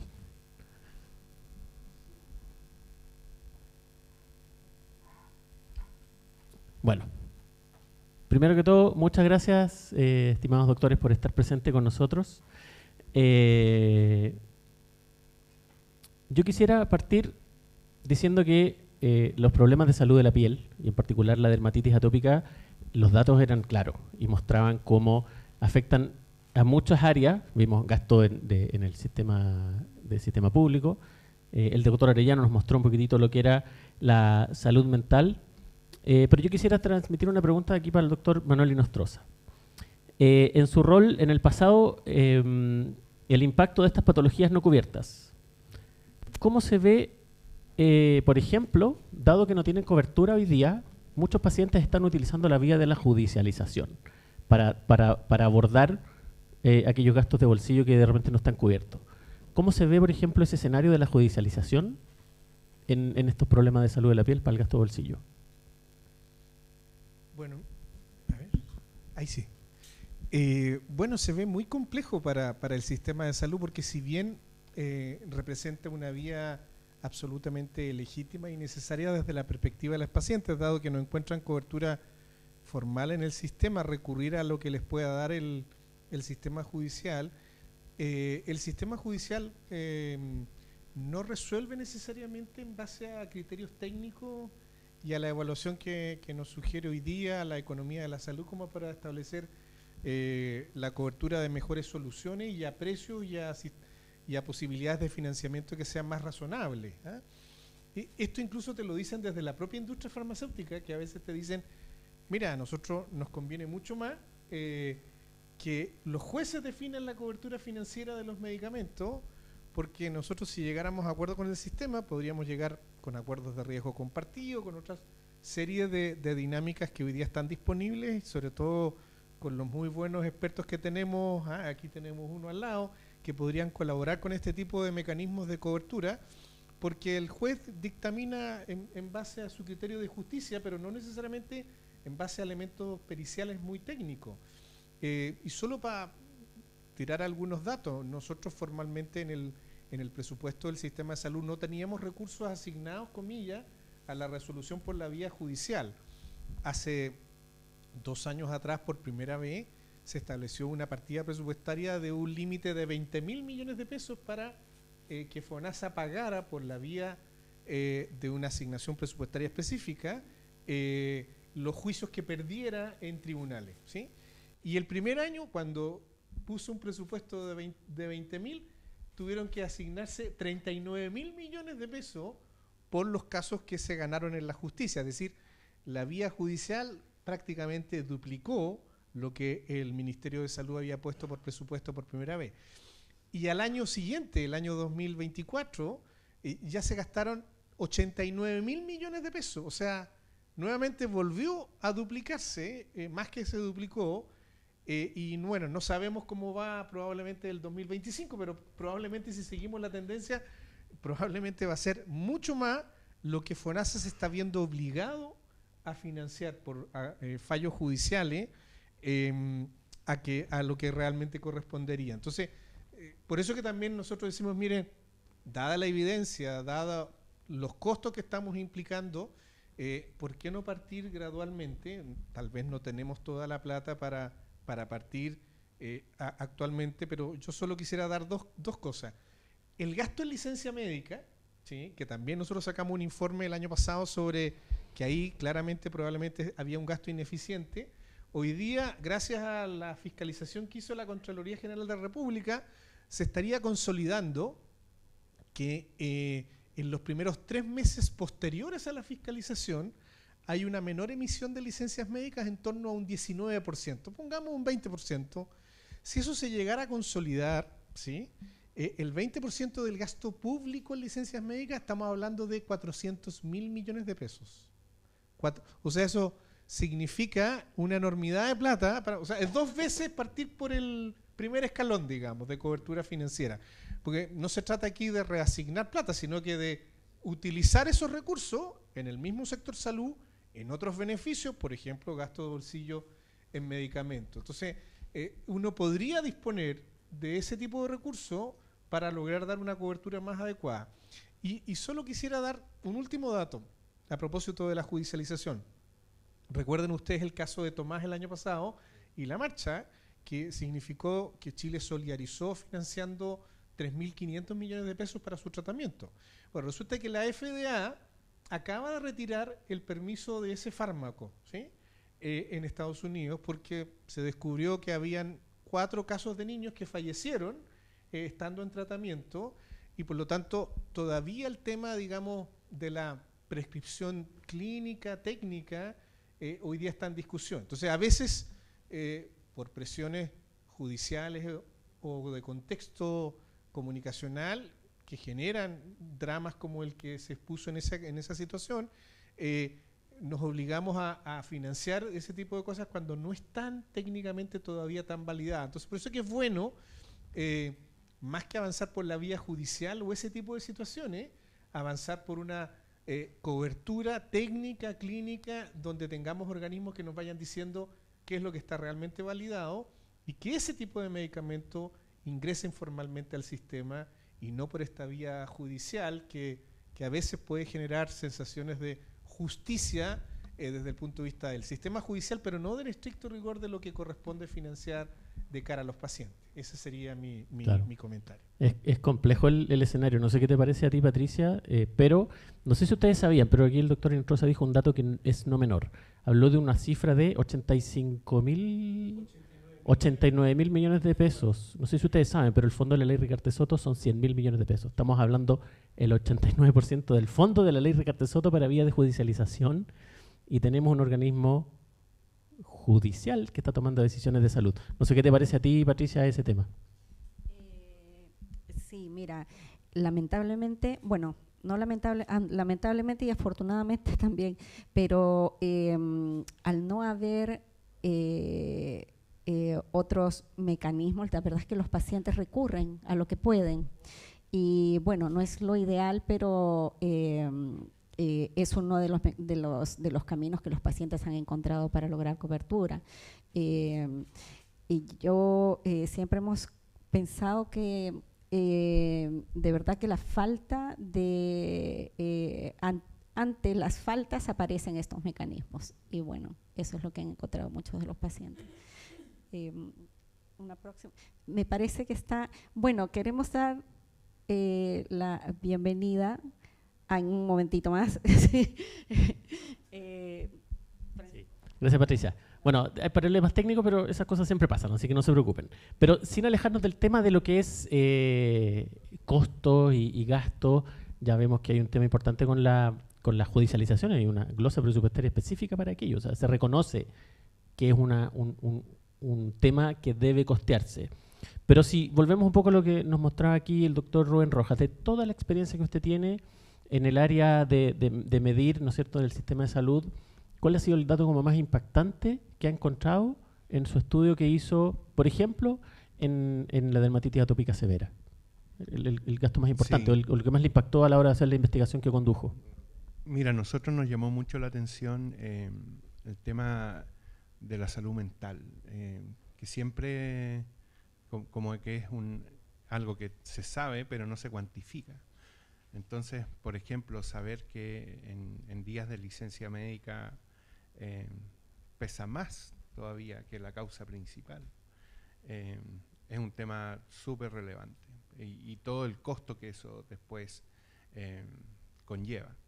Y por el lado de como factores específicos nos llamó mucho la atención lo del presentismo también, de cuántas personas reportan tener que ir a trabajar porque no pueden conseguir una licencia médica, pero que no pueden hacer su trabajo en el fondo. Y ese es como el costo directo, ¿cierto? El costo cuantificable. Yo te diría que de nuestra experiencia lo más relevante y cuál es el mayor costo para el Estado hoy día es no saber sacar las cuentas. En el fondo, muchas veces se calcula lo que le llaman el P por Q, cuántos pacientes tengo, cuánto cuesta el medicamento, entonces eso te da un resultado de tengo plata o no tengo plata. Y ese cálculo es demasiado básico. Nosotros ya vimos recién, y el doctor Arellano mostró también cuáles eran todas las otras consecuencias de la enfermedad. El doctor Manuel Inostroza nos muestra cuál es el gasto que tiene el Estado para la judicialización. Entonces, ¿por qué no nos centramos en, por último, no digo que haya que hacer siempre un gran estudio con todos los outcomes, no, pero saquemos la cuenta de la abuelita, cuánto es lo que me cuesta, cuánto me voy a ahorrar aquí, cuánto me voy a ahorrar allá, cuánto me voy a ahorrar por negociación, esos 89.000 millones de pesos puestos sobre la mesa con la industria farmacéutica negociada, no sé a cuánto cae, el 60%, 70%. Entonces, saquemos bien las cuentas. Yo creo que ese en términos generales de toda mi experiencia como economista de salud es el costo más grande para el Estado, es no saber sacar sus cuentas. No saber sacar las cuentas. Sí, y yo creo que de pronto han estado un poco a la vista también los resultados y a nosotros en lo particular, no sé, Patricia, con los pacientes de la organización, pero el tema, lo que más nos comunican a nosotros los pacientes tiene mucho que ver con eso, de la incapacidad a veces de conseguir una licencia médica y estar yendo a trabajar y estar como ausente pero presente.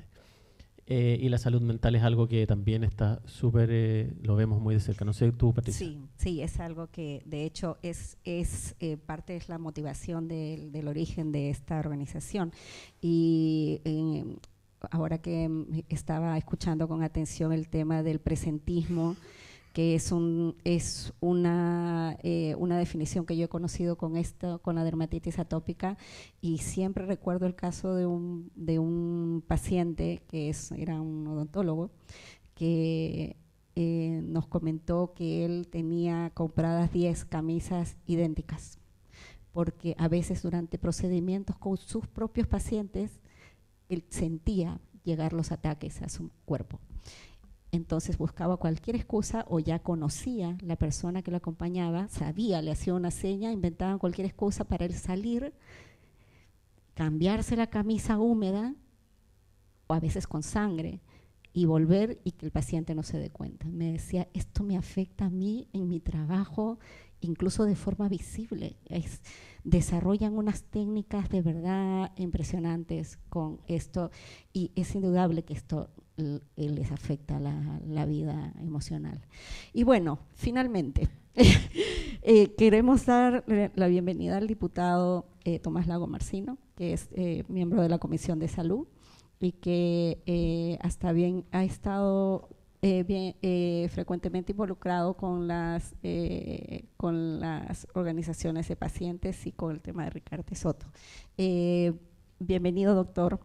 Y queríamos, referente a este tema también, y las organizaciones de pacientes de la ciudad, de la sociedad civil como nosotros, queríamos primero darle la bienvenida. Y ya que en medio del tiempo, y realizarle la pregunta que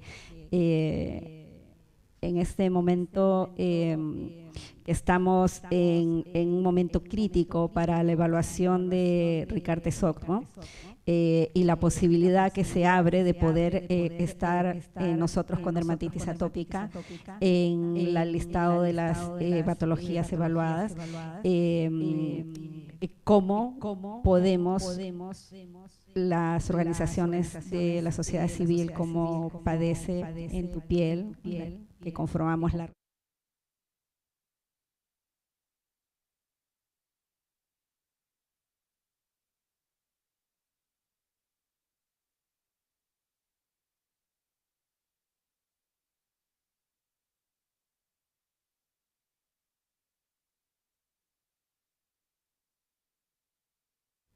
La pregunta es cómo podemos colaborar desde la mirada de la sociedad civil a apoyar un pedido como la inclusión de dermatitis atópica en Ricardo Soto. Bueno, perfecto. Hoy día nos encontramos en una coyuntura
Doctor, quería su opinión en qué rol tiene las organizaciones de pacientes como nosotros en estos procesos.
Muchas gracias, le agradecemos mucho su participación y su respuesta. Sin duda es un mensaje motivador para las organizaciones de pacientes y para los pacientes.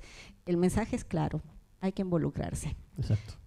Porque esperando no se consiguen. Claro, nada. Y tenga por la seguridad absoluta, diputado, que vamos a continuar pidiendo las audiencias, vamos a continuar trabajando para todos los pacientes que más lo requieren. Muchísimas gracias por su participación, doctor.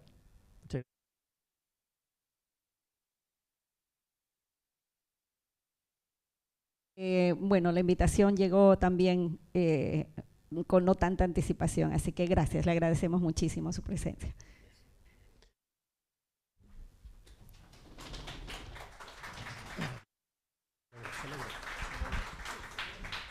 Lo logramos. Se logró. Hay bueno, súper bien. Le damos las gracias al diputado que estuvo conectado, que se tomó el tiempo, ¿no es cierto? Vimos que estaba probablemente en alguna cosa en terreno y aún así se conectó y quiso estar con nosotros para que ustedes vean la importancia que tienen estas instancias como en las que estamos hoy día participando. Y hemos hablado de temas muy variados, mucho de lo que implican, por ejemplo, la salud mental de los pacientes que tienen dermatitis atópica. Hemos hablado mucho del tema severo, ¿no es cierto? Pero sabemos que la dermatitis atópica, lo comentó, aquí lo mostró el doctor Acosta, es un proceso y hay etapas iniciales y hay momentos en que de pronto se decide, tomar intervenciones más intensas o más innovadoras, por así decirlo, pero desde el punto de vista de lo clínico, doctor, en la práctica clínica. ¿Cuáles, desde su punto de vista, los indicios o indicadores que usted tiene que ver para decir a este paciente yo voy a requerir una intervención más agresiva, por decirlo? Mira, en general los médicos contamos con algunos parámetros que son más objetivos, pero también los subjetivos también nos ayudan bastante en tomar esa decisión, porque de los parámetros objetivos hay unas escalas que están validadas internacionalmente que sobre todo para ensayos clínicos nos permite saber cuándo un paciente es leve, moderado o severo y que van desde el porcentaje de compromiso, el tipo de herida, qué tan intensa es, a veces también ponderado por cuánta picazón tiene el paciente, pero también hay criterios que, como decía también mi colega el doctor Arellano al principio, que son los psicológicos, si es que hay riesgo de suicidio, si es una persona que trabaja con sus manos y le afecta solamente las manos, obviamente vamos a tener que hacer una escala más intensa en el tratamiento, o pacientes que tienen mucha exposición pública y tienen comprometido su rostro, genitales, etcétera. Entonces son áreas que son más sensibles, que a veces puede que no estén recogidas en estas escalas que son más objetivas, pero que sabemos que tienen un peso muy importante a la hora de poder elegir el tratamiento correcto. Sí, eso es algo que nosotros también hemos visto un poco. Tuvimos alguna... A veces nos llega el comentario, dicen un paciente puede tener, no sé, un problema en alguna parte que el cuerpo que a lo mejor no se ve, pero para esa persona ya es algo, usted lo dijo, del punto de vista de la salud mental. O sea, a mí me está afectando, ok, no es tan grande a lo mejor, pero me afecta, necesito tratarla con algo más y no me está resultando ninguna otra cosa, algún tratamiento previo. De sus pacientes en la práctica clínica, más o menos una estimación, los que pueden estar requiriendo estas cosas más severas, que son las que nosotros estamos hoy día visibilizando en este conversatorio, una estimación, ¿de cuánto cree que puede ser?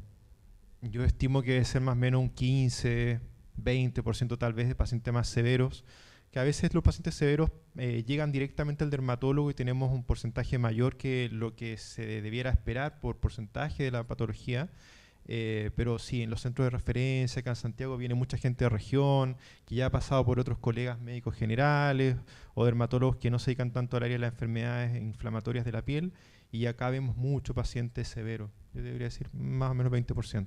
Gracias doctor. Bueno, no sé si tú quieres decir algo, Patricia, pero yo quisiera darle las gracias a nuestro panel. Gracias, doctor, por recibirnos en su casa, por la presentación muy valiosa, sobre todo para los pacientes. La diferencia entre un emoliente, un humectante, esas cosas a los pacientes les gusta saberlas. Temas de lo que es temas más económicos, el gasto en el sistema. Y eso da la visibilidad de por qué estamos acá, por qué conformamos con Patricia esta red para trabajar y abogar por los pacientes con dermatitis atópica severa y que requieren estas intervenciones un poquitito más complejas. Pati, ¿quieres decir algo?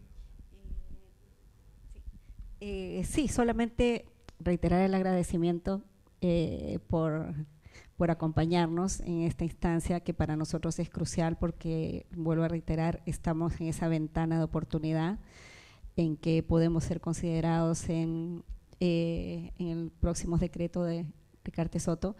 En general, lo que sucede en el país con la salud y las coberturas es un panorama variado y complejo. Es como que tiene muchas aristas. La dermatitis atópica severa es una enfermedad que no solamente afecta la piel, como lo explicó el doctor Acosta, es una enfermedad que afecta al paciente en varios aspectos de su vida. Y sin duda, lo económico es una carga muy pesada para estos pacientes, especialmente para los casos severos, donde tienen estos tratamientos que pasan el 1.000.000 de pesos mensuales. Y también otra cosa que también quería resaltar del doctor Acosta como paciente, como mensaje, es que es muy importante la intervención temprana para poder de alguna forma tratar de mitigar y llegar a estos casos extremos que escuchamos todos y que escuchamos nosotros y que nos traen a instancias como esta. Muchísimas gracias, doctor Inostroza, Rubén, muchísimas gracias, doctor, muchísimas gracias. Te felicito, Pancho, por el evento. Sí, y bueno, gracias a ustedes por estar acá. Afuera los va a acompañar un cafecito para que puedan, ¿no es cierto?, reincorporarse a su quehaceres. Sí. Ya son las 11 de la mañana. Y no se olviden, afuera también los está esperando un regalo que trajimos desde la Fundación, un libro ilustrado de los 20 mejores cuentos del concurso literario de personas con problemas de salud de la piel que hicimos el año pasado, ilustrado por Cristóbal Salazar. Así que para ustedes de regalo. Muchas gracias.